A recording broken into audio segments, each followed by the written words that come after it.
नलिन विलोचन शर्मा की एक बहुत ही मशहूर कहानी है विष के दांत। नाम से ही लगता है ना कुछ गहरा मामला है। तो आखिर ये विष के दांत हैं क्या, और समाज का असली जहर वो क्या है? चलिए आज इसी कहानी में उतरते हैं और इसका जवाब खोजने की कोशिश करते हैं। तो देखिए, ये कहानी ना असल में दो बिल्कुल अलग दुनियाओं के टकराने की है। सोचिए, एक तरफ है एक बहुत अमीर आदमी का लाडला बिगड़ा हुआ बेटा, और दूसरी तरफ एक गरीब घर का लड़का, लेकिन जिसमें स्वाभिमान कूट कूट कर भरा है। अब जब ये दोनों आमने सामने आते हैं तो क्या होता होगा, यही इस कहानी का केंद्र है। तो सबसे पहले मिलते हैं कहानी के एक अहम किरदार से, सेन साहब। अब ये सेन साहब जो हैं एक बड़े बिजनेसमैन हैं, फैक्ट्री के मालिक हैं, पैसा रसूख सब कुछ है। लेकिन इन सब से बढ़कर अगर उन्हें किसी चीज से प्यार था तो वो थी उनकी एकदम नई नवेली काली चमचमाती कार। हाँ, और ये कोई मामूली कार नहीं थी। उस जमाने में 7,500 रुपए की, समझ रहे हैं? ये उनकी शान थी, उनका गुरूर थी। कहते हैं इतनी साफ रहती थी कि आईना फेल हो जाए, और मजाल है कि उस पे एक खरोंच तो दूर कोई धब्बा भी दिख जाए। अगर ऐसा हो गया तो समझ लीजिए कि घर के नौकर चाकरों की शामत आ गई। अब जरा सेन साहब के घर का माहौल देखें, बड़ा ही दिलचस्प है। एक तरफ तो उनकी 5 बेटियां थीं, बिल्कुल शांत सुशील, जिन्हें देखकर लगता था मानो कठपुतलियां हों जो हर इशारे पर चलती हैं। और फिर दूसरी तरफ था घर का इकलौता वारिस, उनका बेटा खोखा। और भाई, खोखा के लिए तो घर में कोई नियम कानून था ही नहीं, वो जो चाहे करे। और अपने इस लाडले बेटे से सेन साहब की उम्मीदें, अरे वो तो आसमान पर थीं। वो बड़े फख्र से अपने दोस्तों को बताते थे, देखना मेरा बेटा तो इंजीनियर बनेगा, इसीलिए तो मैंने फैक्ट्री से बड़े ही मिस्त्री बुलवाए हैं। अभी से ठोक पीट में हाथ साफ होगा तभी तो आगे जाकर कुछ बड़ा करेगा। और यहीं से कहानी में असली टकराव की शुरुआत होती है। होता यह है कि एक दिन सेन साहब की एक क्लर्क गिरधर का बेटा मदन, वो बस हिम्मत करके उस चमचमाती कार को छूने की कोशिश करता है, सिर्फ छूने की। और नतीजा, ड्राइवर उसे जोर से धक्का देता है, बच्चा गिर जाता है, घुटने से खून बहने लगता है। और सेन साहब क्या करते हैं, वो मदन के पिता को बुलाकर खूब सुनाते हैं। कहते हैं, देखो गिरधर, अपने लड़के को संभालो, ऐसे ही लड़के आगे जाके गुंडे चोर डाकू बनते हैं।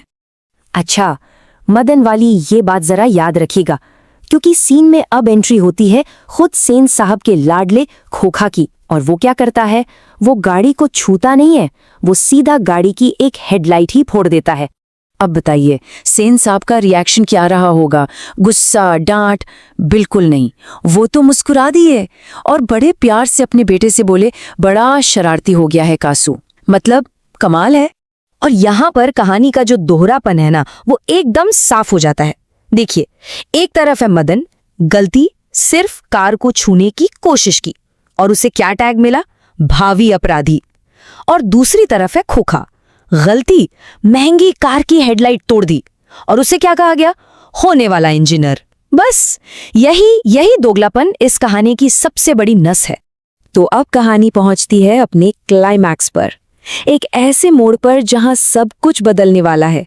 और जानते हैं इस बड़े से तूफान की वजह क्या बनती है? एक छोटा सा मामूली सा लट्टू।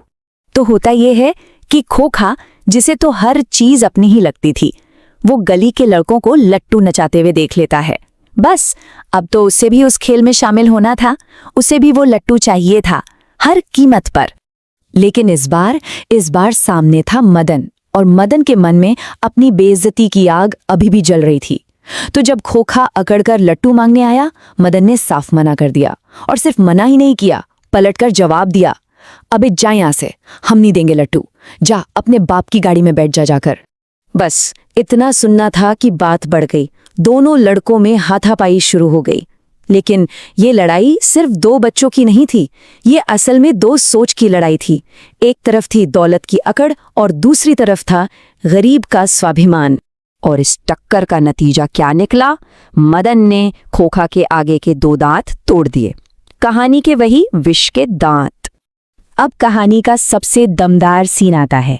मार पिटाई के बाद अब क्या होगा? अब नजरें हैं मदन के पिता गिरधर पर, और गिरधर जो करते हैं वो किसी ने कभी सोचा भी नहीं था। जरा मदन के बारे में सोचिए, बेचारा डरा सहमा चुपके से घर में घुसता है।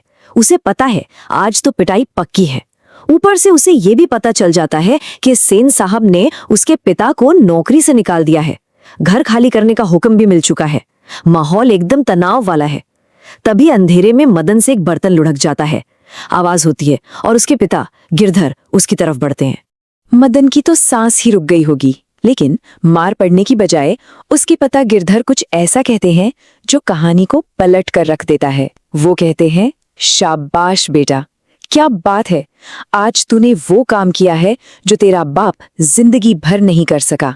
सोचे, सजा तो दूर की बात, गिरधर अपने बेटे को फक्र से सीने से लगा लेता है।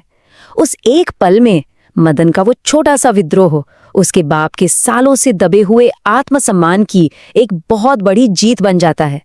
तो चलिए अब वापस कहानी के नाम पर आते हैं, विष के दांत। और यहाँ एक सवाल उठता है कि इस कहानी में असली विष के दांत किसके थे? क्या वो खोखा के 2 दांत थे जिन्हें मदन ने तोड़ दिया, या फिर वो अहंकार, वो भेदभाव, वो अमीरी गरीबी का जहर था जो हमारे समाज में फैला हुआ है? इसका जवाब कहानी हम पर छोड़ देती है।